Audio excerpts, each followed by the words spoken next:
Buddhaya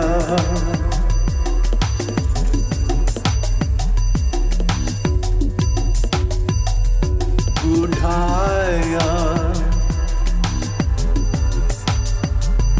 Buddhaya Buddhaya Buddhaya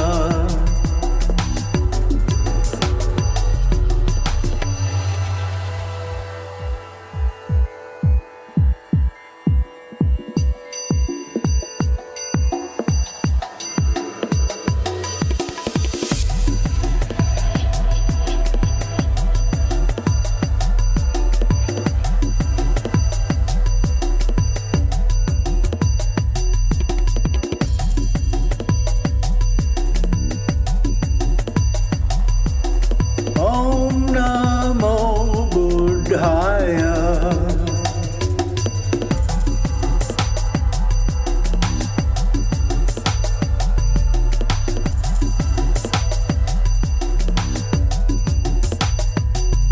Buddhaya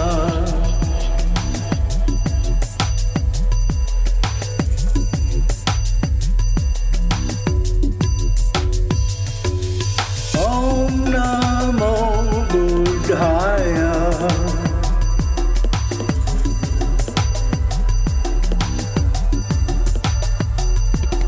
Om Namo Buddhaya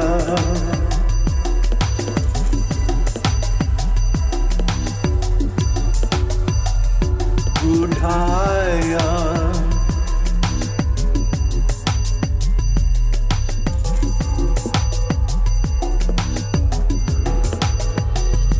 Buddhaya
Om Namo Buddhaya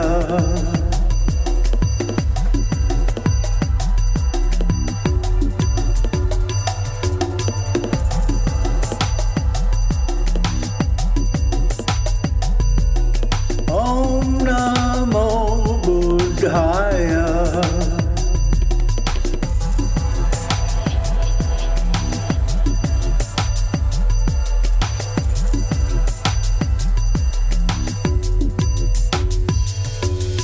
Om Namo Buddhaya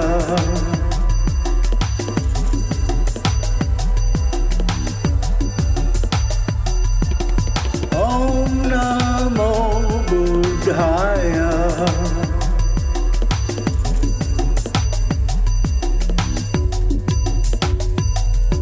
Buddhaya Buddhaya Buddhaya Buddhaya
How's that?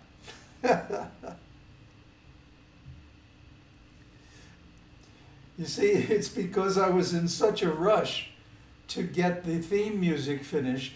I was literally mixing it right up to the last minute. Now it should be okay.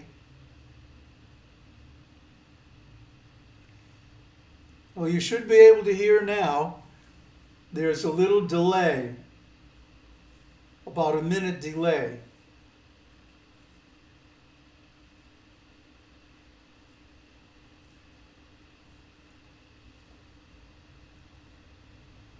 You should hear it now.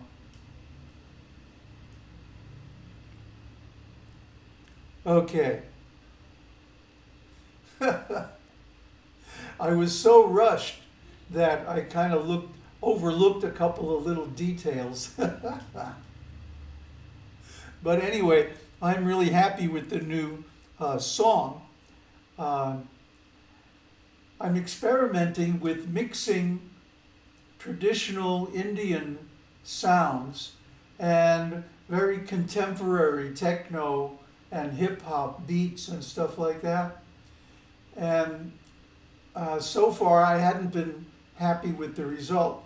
But then I just found a new source of material, some very sophisticated German techno beats that are just out of this world, very well produced and intelligently done. So they're from Native Instruments. So now I was able to mix them effectively and then put them into an arrangement. And I think it rocks, man. It cooks. Yeah, it definitely works. You want me to play it again? Play the whole thing? Then you can hear it.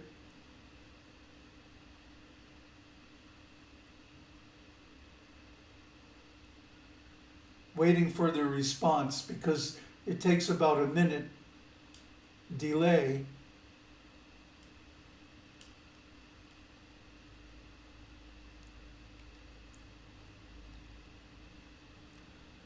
If not, maybe there's some questions. I mean, we've posted a lot of videos in the last few days.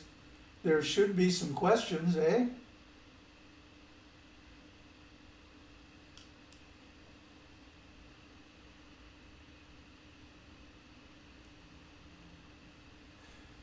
Sound, well, it's streaming. No, Alex, it's actually German hip-hop, not German techno. But then I added tablas and pakwaj and menjiras and all kinds of stuff. Tanpura.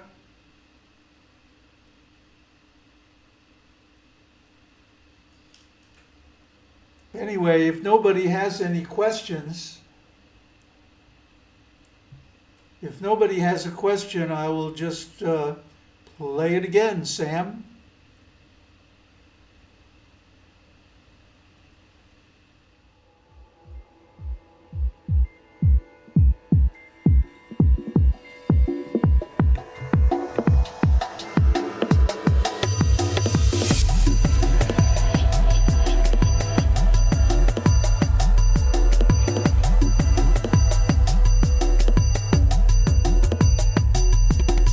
Om Namo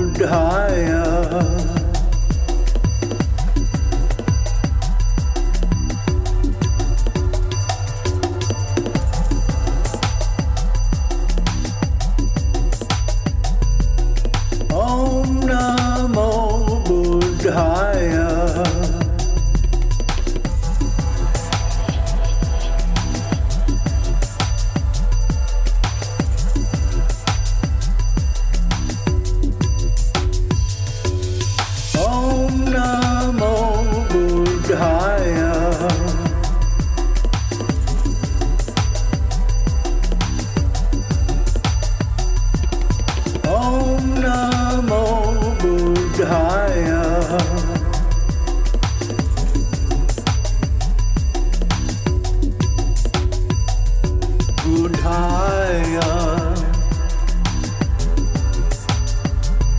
Buddhaya, Buddhaya, Buddhaya.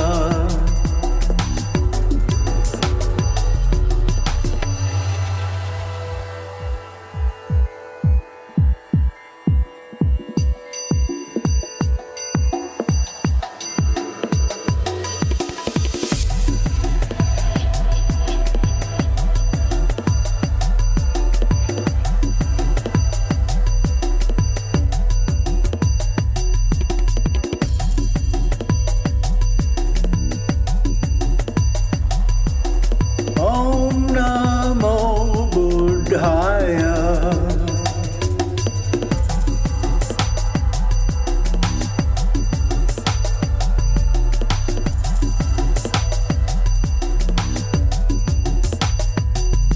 Buddhaya.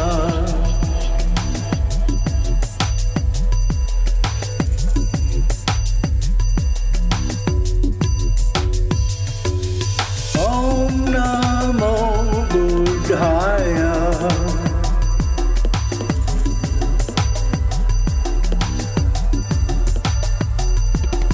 Om Namo Buddhaya.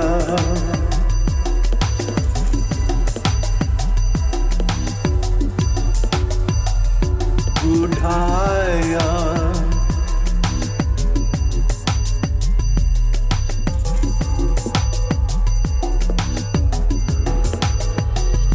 Buddhaya.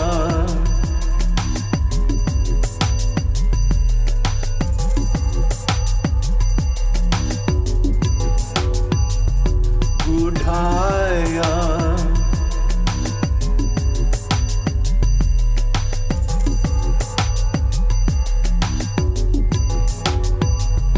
Buddhaya.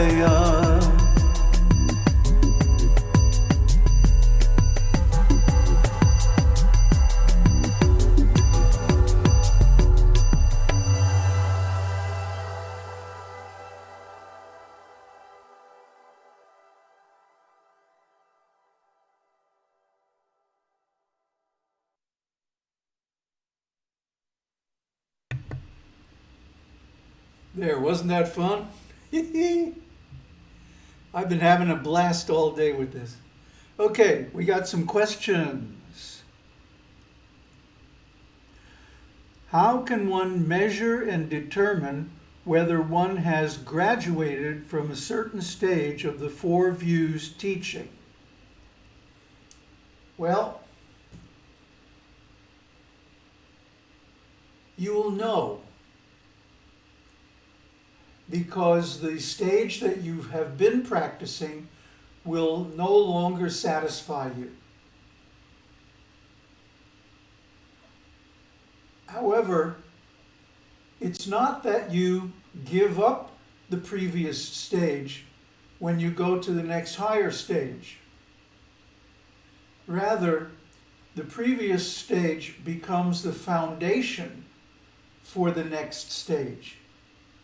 The example I like to give is that Ramana Maharshi, probably the most advanced being in recent memory, never gave up karma yoga. He used to work in the kitchen. He would help with the construction. He was managing everything and everybody in the whole ashram, and at the same time teaching them by his very elevated level of being. So he never gave up karma yoga, he never gave up bhakti yoga, but his brand of bhakti is called Ananya Bhakti. Ananya means no others. There is only self. Excuse me, there is only self. So Ananya Bhakti is love of the self with a capital S. Not the little s, self, the ego. Although some people take it that way, that's not correct. But anyway, you'll know. Now, this causes a big problem if someone is involved with a sectarian religious group. Like, for example, I was in the Hare Krishnas for a long time, more than 20 years, both as a student and as a teacher. And when I outgrew that viewpoint, oh, there was such a big problem. My godbrothers didn't like it. My students didn't like it. Nobody liked it. Because all of a sudden I had a wider point of view. My being didn't fit in the little narrow sectarian group anymore. And oh, they put up all kinds of barriers. You know, just like if somebody is a Mormon and they try to leave the church, my God, they give them such a hard time. It's true of any sectarian group. So if you're unfortunately in that stage and you have to expand, you will have to overcome this tremendous social resistance and all kinds of social penalties. But the good news is, once you get free of them, then you can expand unlimitedly. So, how do you know? Well, you'll know. You'll feel it. The old ways won't make you happy anymore. You'll have to develop something new. And you know, it's tough. You have to research a whole new way of looking at things, a whole new way of doing things, a whole new way of being. And, you know, this can take some time. It takes courage to go against the social standards of your religious group and branch out into an expanded view. So, I see there are a lot more questions. I hope that's enough. If not, ask more. Well, let's see.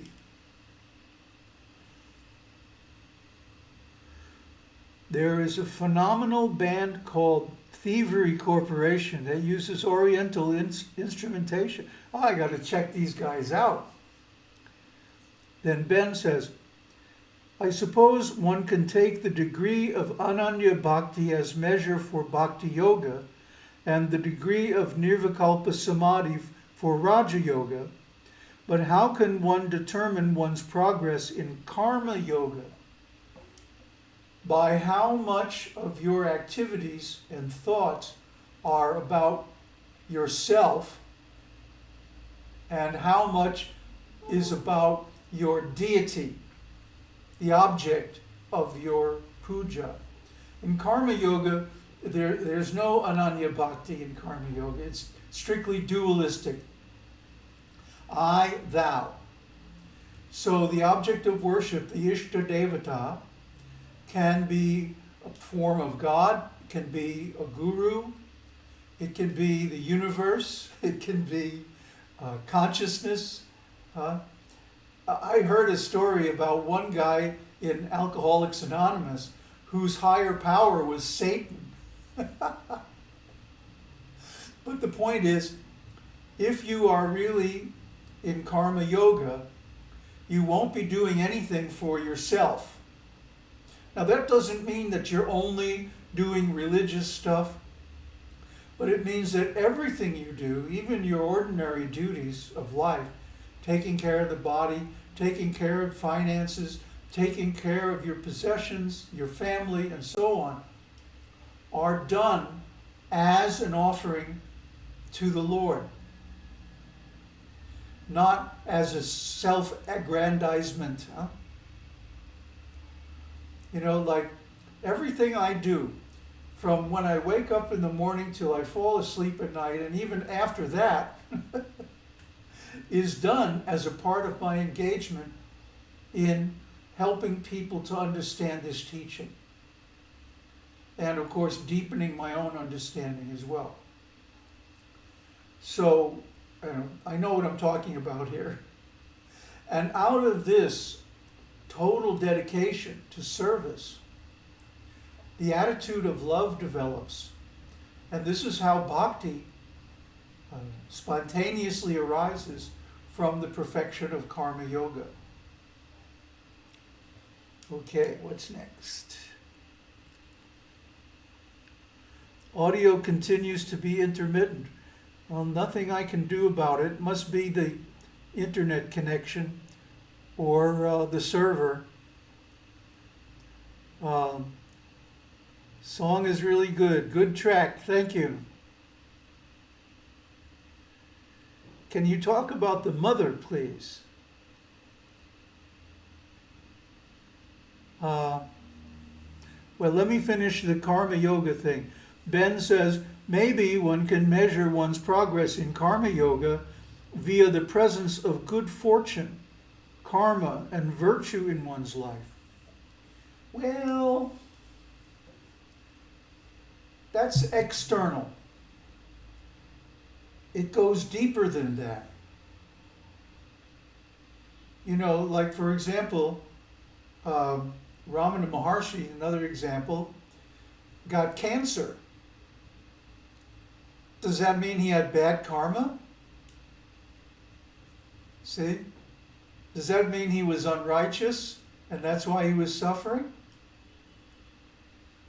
So we have to be careful. The externals are or can be misleading. And we have to look deeper and find the inner attitude of the person. And of course, when it's about yourself, you're in the best position to observe what your attitude is. And nobody else can really know, you know, the mind of another person. But you have to be honest with yourself and say, how much of this am I doing to please myself? And how much am I doing to please my Ishta Devata? Okay, now we can talk about the mother. What can I say about the mother that hasn't already been said so much better by the Lalita Sahasranama or the Srimad Devi Bhagavatam or the Tripura Rahasya or any of these wonderful scriptures? You know, my power of description is very limited. Plus, if I start talking too much about this, I'm going to go into a trance and start experiencing ecstatic symptoms, and I won't be able to talk anymore. So I think really the best thing is to read these wonderful scriptures and to study them. And in that way you will absorb the impressions of her beauty from a higher source than human.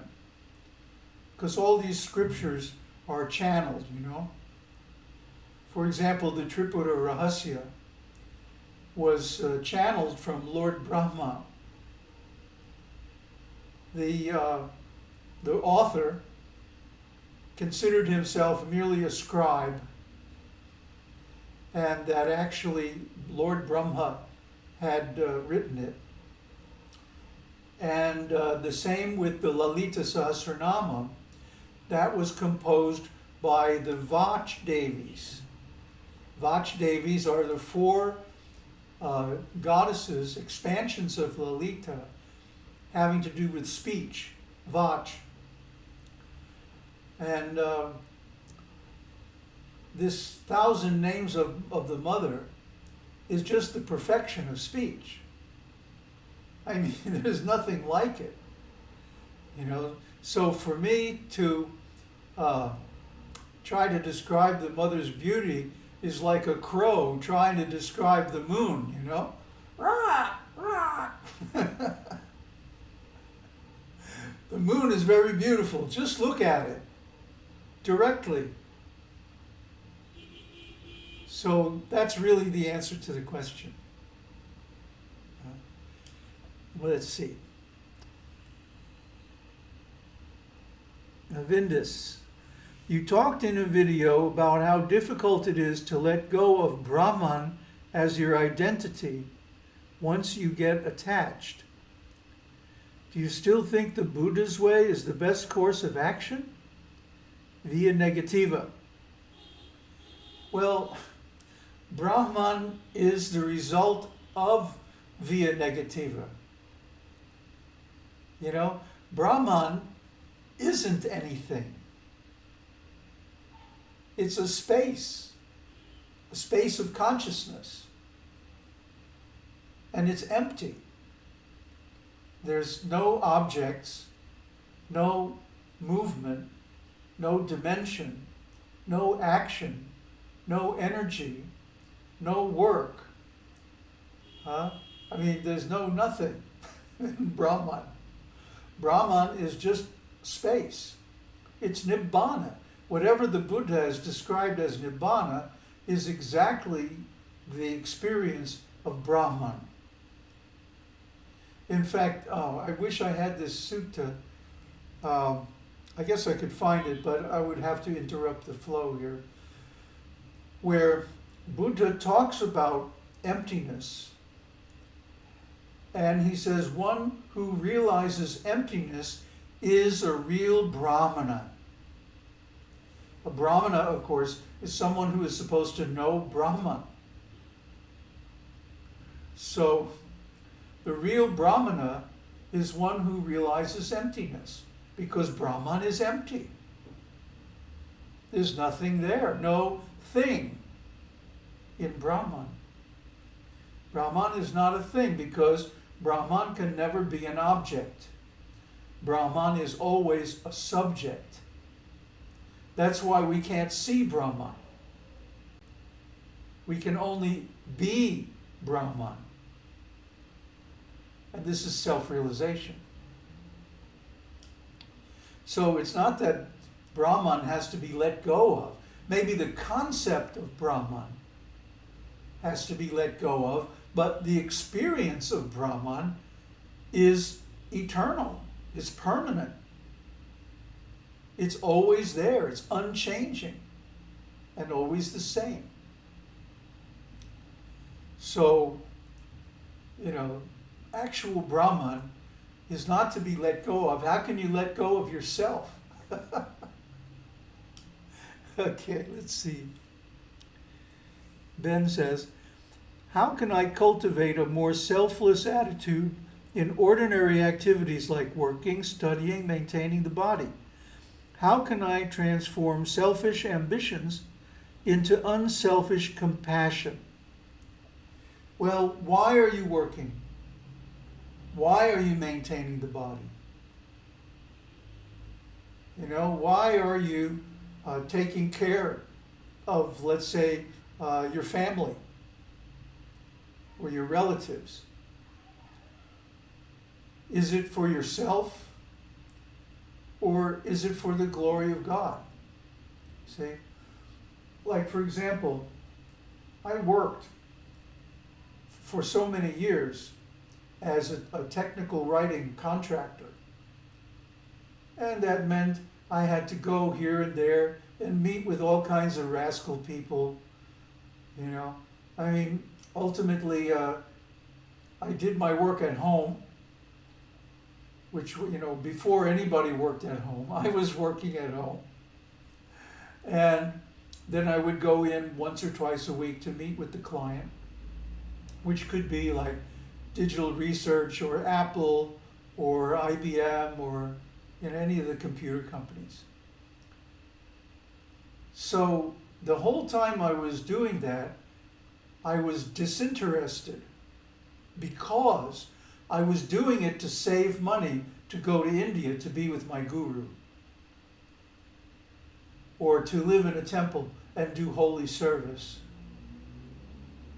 or to travel around and lead kirtans. or to just sit and study in a sacred atmosphere, because you can't find that in the West. Everywhere you go, people are cooking meat. You know, everybody has guns. I mean, my God, how can you find a sacred space? So I had to do my work and, of course, take care of my body, study the knowledge I needed to do my job, which was extensive. And all of this was simply so I could afford to be a sadhu. Because in today's atmosphere, you have to pay your own way. If you go to Tiruvannamalai and you go to Raman Ashram and say, can I stay in the ashram? They're going to say, well, how much can you pay? If there's any room at all. And if you stay outside, of course, you have to pay rent and food and all that. Not to mention your travel and your visa and so many things. So you have to do the work to be able to afford the luxury of self-realization. You know, it's not easy, it's tough. And you have to be really dedicated because it's something you have to maintain for years, decades even. So that dedication is what eventually matures into detachment and bhakti. So you see, karma yoga is, you know, people kind of put it down, but it's actually very powerful. By doing certain rituals, you attract good fortune, wealth, fame. Because you have to do everything, puja, for example, has to be done in a certain way, very methodical.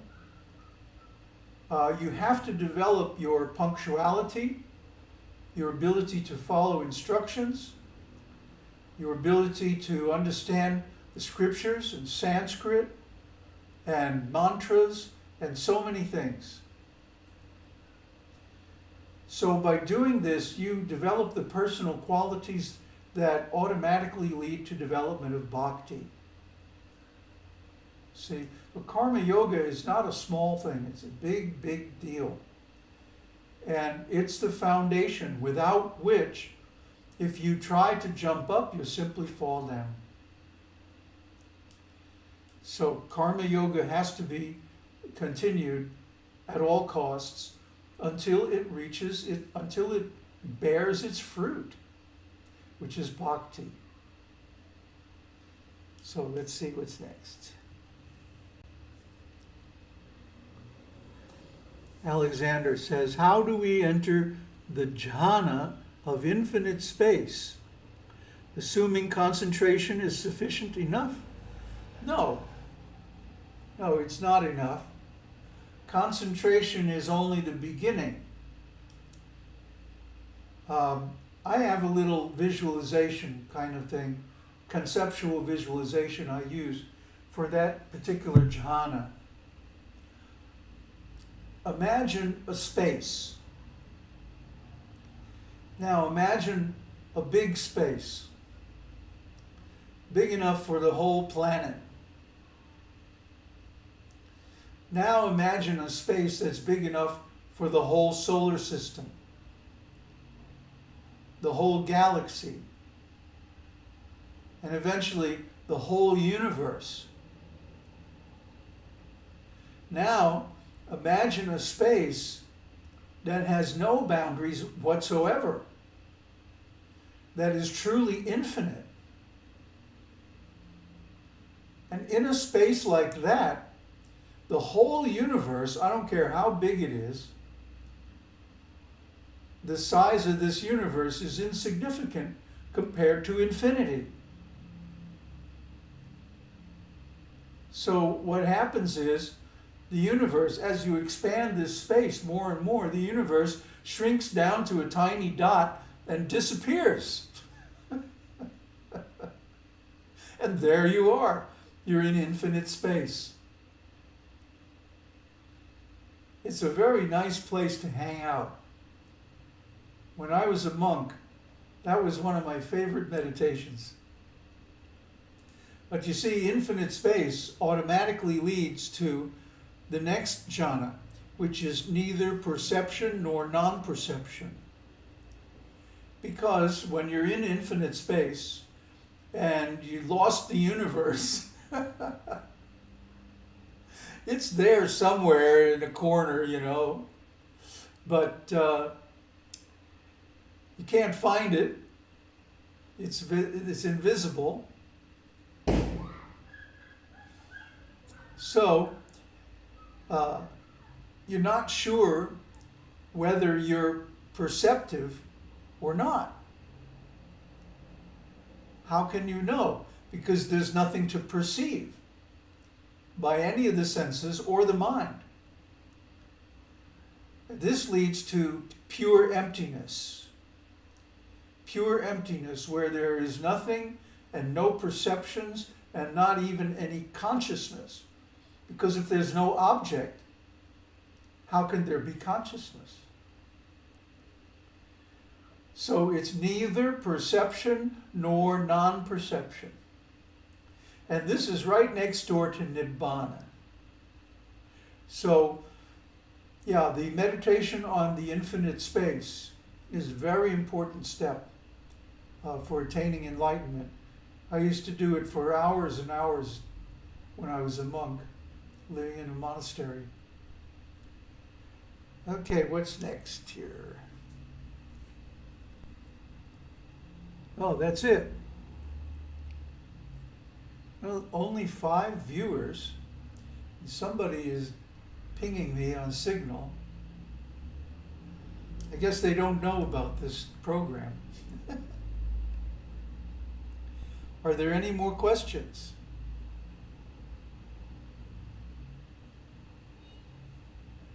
Let's see, what's the time? 40 minutes. Man, the time just flies by in these things. Thank you. How do we become more eloquent? Oh, have I got an answer for you? Do what I did, and which is what made me become a writer. I looked up every single word in the dictionary. I took a beautiful passage from the scriptures, from my guru's books. Actually, I think it was the introduction to Bhagavad Gita or Srimad Bhagavatam. I forget which one it was. Anyway, it was about 30 or 40 pages, very dense paragraphs. And I looked up and identified the correct definition of every single word. And then I used that word in a sentence of my own construction, in that particular sense or definition. And then I went back and reread the sentence. And if you do this, I guarantee, whatever you're studying, you're going to become a genius at it. You see, the essence of genius is in the fundamentals of anything. I love to tell the story of Andres Segovia, the great, great guitar player of Spain. He was, even in his old age, 80s, 83, 84, 85, he was playing concerts. And one day, a friend went to his house and found him practicing scales, finger exercises. You know? And he said, Andre, why are you practicing these fundamentals, these scales, even at your age? And he said, if I don't practice these fundamentals for even one day, I can hear the difference. If I don't practice for 2 days, my wife can hear the difference. And if I don't practice for 3 days, my musician friends can hear the difference, and that's unacceptable. So I practice every day. And it's the same thing. Even though I did this exercise of looking up all these words many years ago, I still use the dictionary every single day. And we go deep into this in the course on becoming genius. Because, I'm going to say it again, the more you practice the fundamentals of any kind of knowledge, that gives you the ability to become a genius at it. Someone who has effortless, high attainment of expertise.